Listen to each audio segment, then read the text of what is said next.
ดีค่ะพบกันอีกครั้งนะคะกับรายการโกวิดเคและพิชชี่ค่ะ วันนี้เรามาอยู่ที่เวนิสบีชครับผมเวนิสบีชนะคะเป็นสถานที่นักท่องเที่ยวมาเป็นอันดับต้นๆของ LA เลยนะคะเนื่องจากว่าเรามีกิจกรรมหลายอย่างที่นี่มากเลยพูดไปพูดมาก็ดูปลอมเดี๋ยวพาไปดูกันเลยดีกว่าว่ามีอะไรบ้างได้ครับผมไป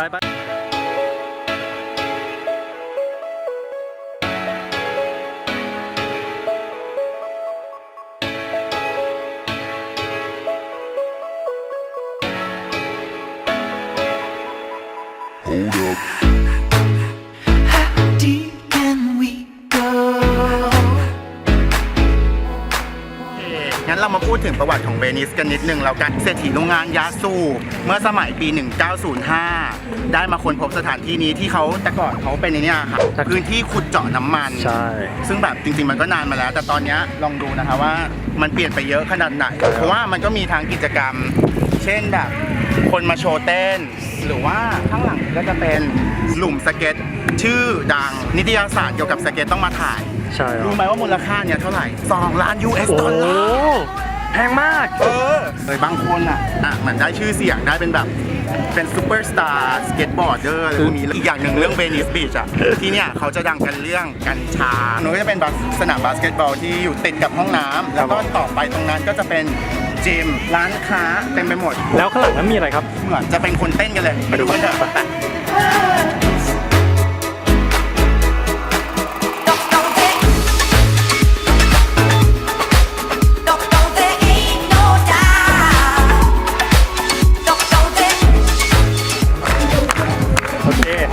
งั้นเราไป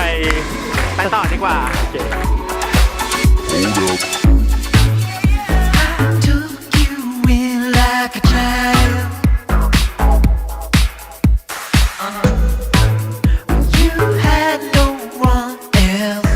อันนี้ก็คือเป็นอาหารใช่อาหารริมชายหาดเพราะว่าที่นี่เขาจะไม่ค่อยอินทูส้มตำ หมูย่างเท่าไหร่ซึ่งใจเนี่ยอยากกินมากอันนี้ก็จะเป็นแบบที่ให้เช่าสกูตเตอร์ได้ที่เนี่ยคนเขาจะชอบแบบขี่จักรยานขี่สกูตเตอร์ริมชายหาดเพื่อเพิ่มความชิลแล้วก็ตรงนี้ก็จะเป็นหนึ่งในบริการที่เขามีให้แต่จริงๆวันนี้เรามาดูกันว่าเราจะทำอะไรกันต่อ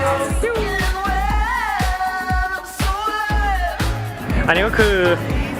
Muscle Beach นะครับจริงๆตอนนี้under construction ว่ะปิดปรับปรุงแต่ปกติคนเขาจะมาออกกำลังกายกันที่นี่เยอะแบบเยอะมากกล้ามปูตัวแบบตัวอย่างมึนก็มีใช่มองผู้ชาย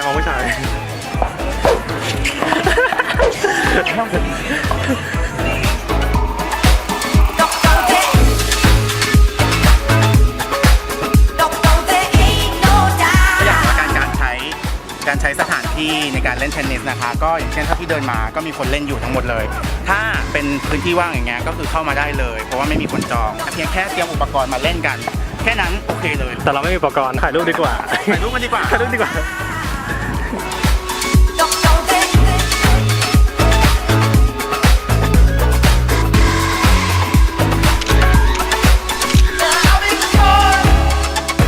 เราเข้ามาถึงเวนิสบีชจริงๆแล้วแหละตรงนี้ที่คนจะมาเล่นน้ำแล้วก็อาบแดดและเล่นเซิร์ฟกันสงสัยไหมคะว่าสีฟ้านั้นคืออะไรถ้าตอบว่าไม่รู้คงโดนตบไปดูมันจะเป็นไลฟ์การ์ดสเตชันก็คือจะเป็นที่ไลฟ์การ์ดเขาประจำอยู่เพื่อที่คอยมองว่าเฮ้ยนั่นมีฉลามหรือเปล่าหรือว่ามีคนจมน้ำหรือมีอะไรก็ตามไลฟ์การ์ดจะเป็นคนเข้าไปช่วยชีวิตคนจมน้ำลงไปอะไรเงี้ยมันลงไปช่วยยากเพราะกระแสคลื่นที่นี่ค่อนข้างจะแรงใช่แล้วคือเขาวงกลมไว้ว่าห้ามเข้านะครับไม่ใช่ห้ามเข้าเขาออกมาแล้วก็มาดูโอ้ยอยากจมน้ำไปเลยวิ่งมาเลย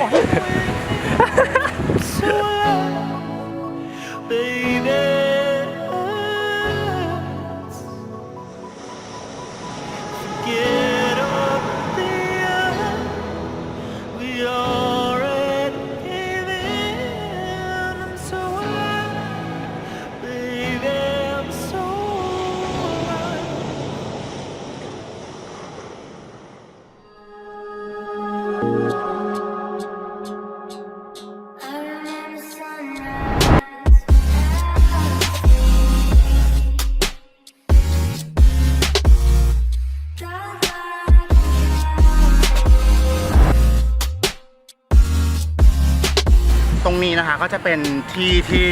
คนจะเข้ามาถ่ายรูปในบริเวณเวนิสบีชเหมือนกันเหมือนกับเขาจะโอเพนให้แบบใครมาทำงานอาร์ตก็ได้ค่ะเหมือนแบบส่วนใหญ่เขาจะเน้นเป็นพ่นสีเนาะ ใช่ครับ เท่าที่เห็นเหมือนตอนเนี้ยเขาก็มาทับกันไปเรื่อยๆเรื่อย ครับผม ๆมันก็เป็นงานของแต่ละคนไปเรื่อยๆเป็นเสน่ห์อีกอย่างหนึ่งที่แบบยังไงก็ต้องมาถ่ายรูปแบบพอถ่ายปุ๊บรู้เลยว่าตรงเนี้ยเวนิสแน่นอน อยากให้ชวนแกไปดูฝั่งหนึ่งอ่ะมันคือ ไปไหน ฝั่งนู้นมันคืออะไรครับ ฝั่งโน้นจะเป็นลานสเก็ตแล้วนะจ๊ะไม่ใช่ลานว่ะเป็นหลุม หลุม แบบเนี้ยเก๋กว่า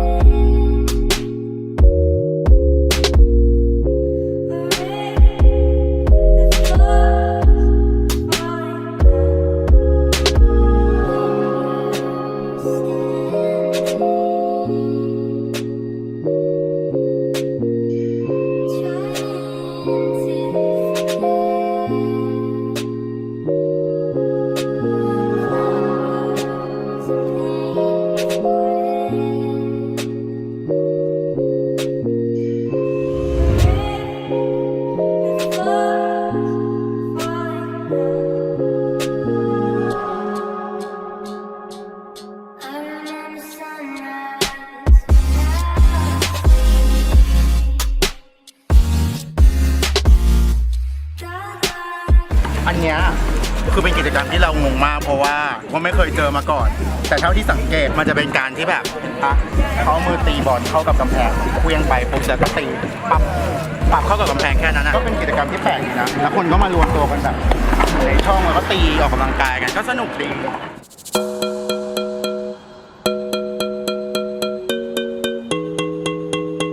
คืออันนี้ก็คือเป็นแอคทิวิตี้สำหรับคนที่กำลังอยากออกกำลังกาย ใช่คนที่มีความยืดหยุ่นค่อนข้างสูง แล้วก็เหมือนแบบลองมาทำกิจกรรมที่ชายหาดเช่นแบบโหนบาร์ต่อยมวยหรือว่าแบบพยิงเชือกขึ้นไปไหนกันต่อดี เราจะไปเช่าจักรยาน ว่าลืมเลย ไป ไปเช่าจักรยาน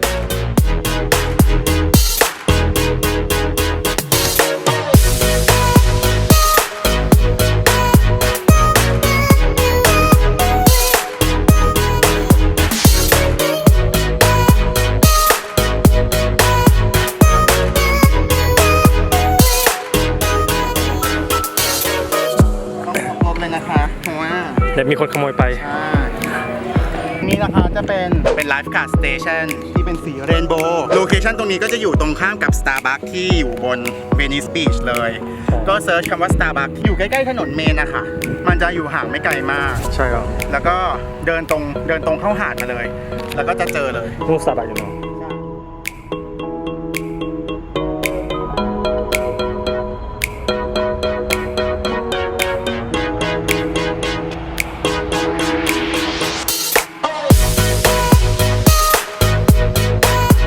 ตรงนี้นะคะความพิเศษของมันก็คือมันเป็นไลฟ์การ์ดสเตชันที่เป็นสีรุ้งเนื่องจากว่าอาร์ติสของเวนิสไพร์เขามาทาไว้เพราะว่าสังเกตจากอันอื่นที่เห็นอันอื่นใช่ปะเป็นสีฟ้าธรรมดาแต่อันเนี้ยจะเป็นอันหนึ่งที่เพื่อซัพพอร์ต LGBT group ด้วย ใช่ครับ ไม่ต้องถามแล้วแหละเพราะว่า เราเป็น Love is equal จบ Love is equal ใช่ ว้าว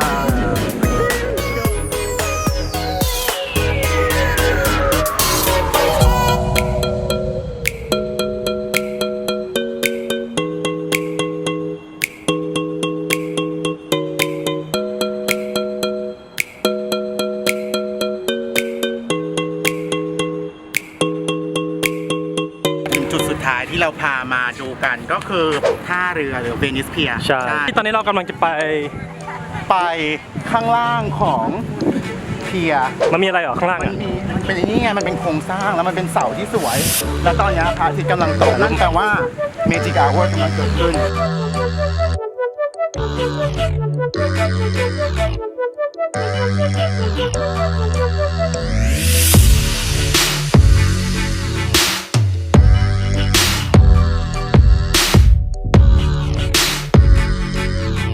ตรงเนี้ยส่วนใหญ่คนเขาจะมาตกปลากัน อ๋อ ตรงสุดท้ายว่าตรงสิ้นสุดทางเลื่อนสุดอะตรงเอ็นอะเขาตรงสุดท้ายตรงทางตันไม่ใช่ตรงนู้นอะเขาก็ได้ปลากันเยอะนะแต่ เ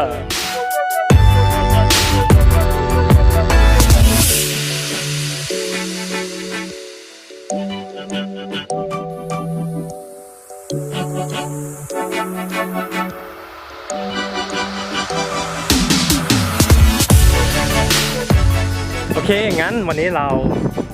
มาถึงจุดสุดท้ายแล้วที่เราลิสต์มาใช่ไหมครับ ใช่ อยากฝากอะไรหรืออยากคอมเมนต์ติชม หรือว่าอยากบอกว่าพิชชี่น่ารักขนาดไหน คอมเมนต์มาเลยข้างล่างนี้นะคะ ถ้าอยากติดตามพิชชี่ก็ตามได้ที่ IG Facebook มีอะไรคอมเมนต์ก็ไปติดต่อพี่เคได้ที่ IG Facebook แล้วก็ YouTube ช่อง YouTube แล้วก็อย่าลืมกดไลค์แล้วก็ถ้าชอบก็กดแชร์นะคะ โอเค บ๊ายบาย